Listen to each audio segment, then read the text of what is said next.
Here's a demo of how to make the best waffles with the Black & Decker Waffle Maker. So you plug it in, the red light comes on, that means it's heating up. Once that green light joins the red light, it's time to put your delicious batter into the waffle maker. So you can open it up and pour it on in. You don't need to even add any spray or anything because it's a non-stick surface. We find that it works great just as is. And when we pour in our batter, we make sure to leave a little bit of room on the ends because the waffle will expand in the heat.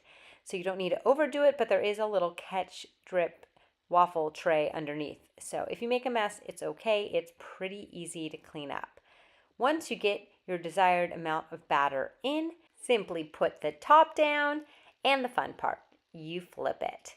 Now that green light is on, it's going to cook your waffle. When it shuts off, it's time to get your waffle out. So here we go. Let's look at this fluffy amazingness.